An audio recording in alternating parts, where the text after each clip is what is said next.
Bonsoir à tous. Ce terrible accident pour commencer sur les routes du Doubs, une collision ce matin entre une moto et un poids lourd sur la départementale et 461 à la sortie de Val-d'Aon.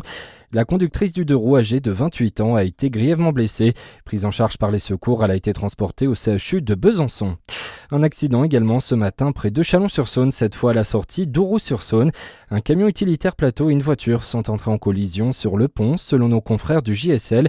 Un choc frontal qui a blessé une jeune femme de 19 ans. Elle a dû être désincarcérée du véhicule, elle a ensuite été transportée à l'hôpital. Cette alerte de la gendarmerie de la Côte d'Or en plein cœur des soldes d'été. Les forces de l'ordre indiquent que cette période de bonnes affaires est aussi celle des bonnes arnaques. En ligne par exemple, il faut bien penser à vérifier que l'adresse internet est sécurisée. Il faut aussi éviter de se faire avoir par des offres irréalistes. La région revalorise la dotation jeunes agriculteurs à 65 000 €. Les professionnels qui s'installent en Bourgogne-Franche-Comté pourront profiter de cette mesure à partir du mois de septembre. L'objectif affiché est clair, faciliter les installations, mais surtout permettre aux nouveaux exploitants de démarrer leur activité dans de meilleures conditions économiques. 87% des sites de baignade naturelle en Bourgogne-Franche-Comté sont de bonne ou d'excellente qualité. C'est le bilan de l'Agence régionale de santé qui a contrôlé 78 sites de la région. Seulement un peu moins de 3% sont classés en qualité insuffisante. L'ARS met aussi en garde contre le risque de noyade. Dans le reste de l'actu, ce soir, la main tendue de Laurent Wauquiez à Édouard Philippe pour la présidentielle. Le chef de file des députés, les Républicains, estime que Bruno Retailleau doit savoir se retirer si sa candidature ne décolle pas dans les sondages. Il appelle au rassemblement à partir de l'automne.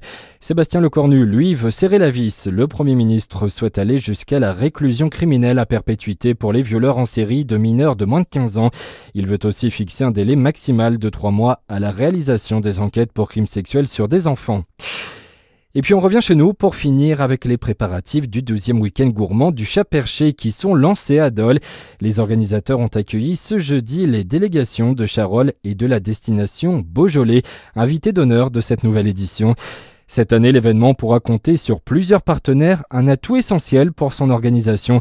Edith Terrier, adjointe à la culture et au tourisme de Charolles, était au micro de Charlie Chevasson. On a 7 partenaires, donc on a du Fou, le chocolat, on a Doucet, double étoilé, on a les AOP fromage, les AOP bœuf charolais, on a la faïence de Charolles qui fait entre autres le piché glouglou dont on parle partout, tout le monde connaît, ceux qui ne connaissent pas, ils vont apprendre. Donc ces 7 partenaires se sont mis au boulot, je pense qu'ils vont nous faire quelque chose de super pour réussir ce week-end de gastronomie à la charolaise. Nous sommes fiers de nous marier avec le Beaujolais, ils vont nous faire déguster le vin, les andouillettes, etc. Enfin, de quoi se régaler. Et rendez-vous fin septembre à Dole. Bonne soirée sur Fréquence Plus.